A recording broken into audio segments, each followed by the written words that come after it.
Dinadala niya po ako sa madidilim lang. Magpaalam na daw po ako kay mama tsaka kay inay. 3 batang maitim.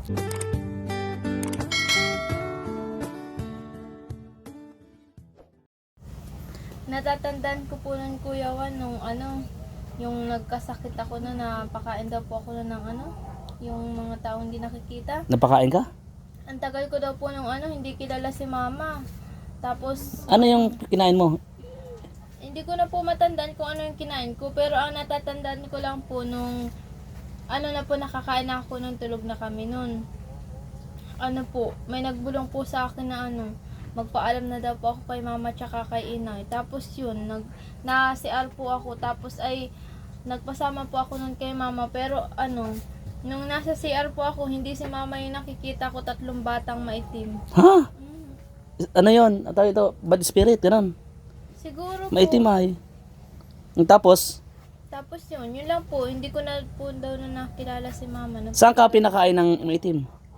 Doon po sa may event po nun sa tiyahin ko po doon sa Sa Dangkalan. Dangkalan po, yung puro sasahan po ay doon sa lugar nila.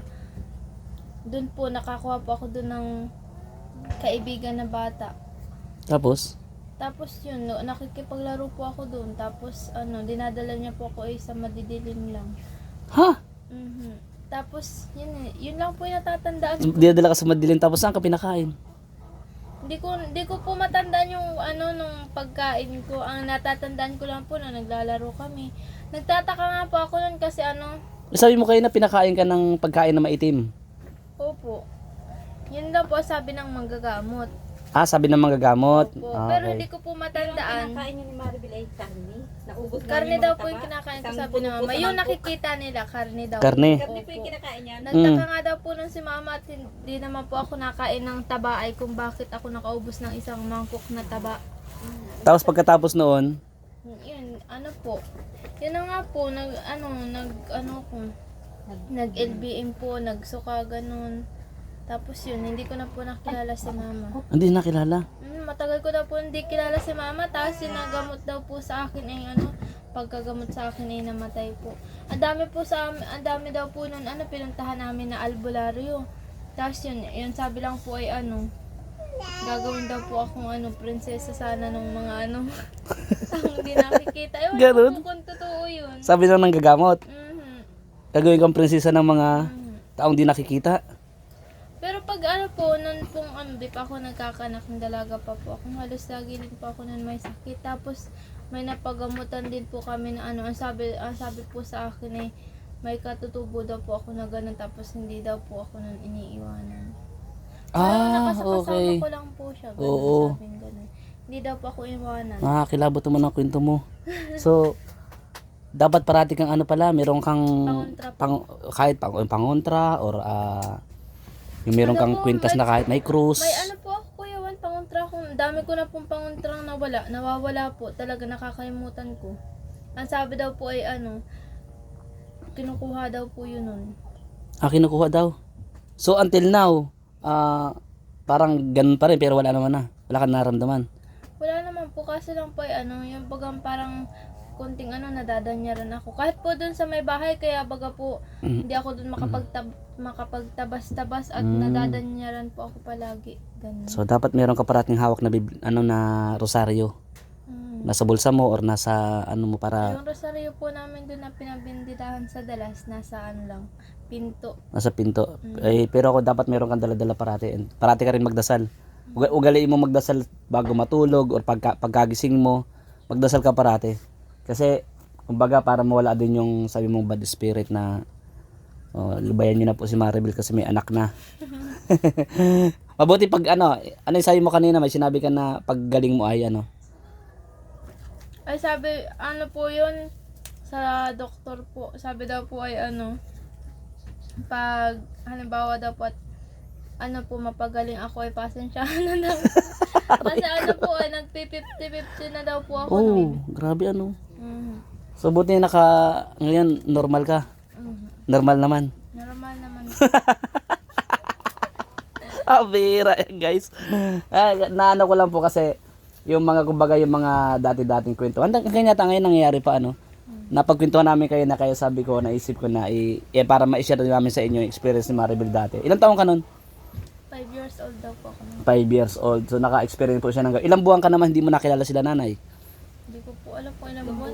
3 buwan daw po. At 3 buwan nanay? Hindi po kayo kilala ni Maribel? Hindi po, sinisipa po niya na ako, ginagarumok. Tapos ang sabi po niya na iuwi muna ako kay mama. Yung po sinasabi niya, laging hiyaw po siya ng hiyaw na dalhin na mauwi na daw po siya sa Oh, parang kinukuha ka no? Yung Kasi po ang hinihiyaw niya, Kahit po nalalaki kasama ko yan. si mama, hindi si mama yung nakikita ko. Iba? Mhm. Grabe. Yung mga maitim nga po na. Oh, mga maitim? Grabe guys. Maitim na Tapos po tao. yung ganun katagal kuya, hindi po yan nakain. Pero payat na mayat po siya. Ay, po talaga, yung pag po yan ay pinapainom ko ng gatas o kaya may sinusuka po niya talaga. Hindi talagang kahit anong pagkain po yung tagal na yun, hindi po talaga yung nagkain. Ganun? Grabe Kahit po po ano? prutas. Opo. O di ba po, kung hindi po yun kung hindi totoo yun, ba't ako nabuhay ng 3 months na walang kain? Tapos, Oh, ano? Mhm. ang nakapagaling na nga po dyan ay yung tubig na ganun lang po karami sa plastic ko.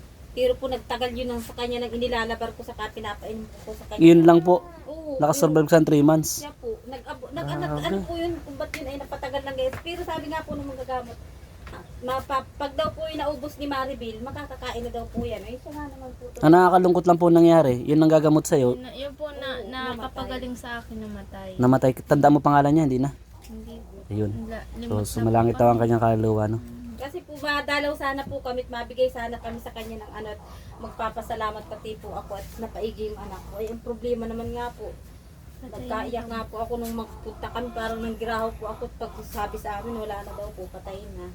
So si Maribel naman gumaling na. Gumaling na Parang kinuha niya yung ano mo. siya po. Parang sa kanya, kumbaga ginagamot ka niya.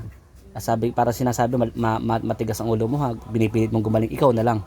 Parang ganon. Baka po parang ganun. Nakakakilabot yung kwento mo, Maribel. Ako nga po, Pang ano to, pang horror KMBS. KMJ sa ano po ng gabi ng lagi. Gabi ng lagim.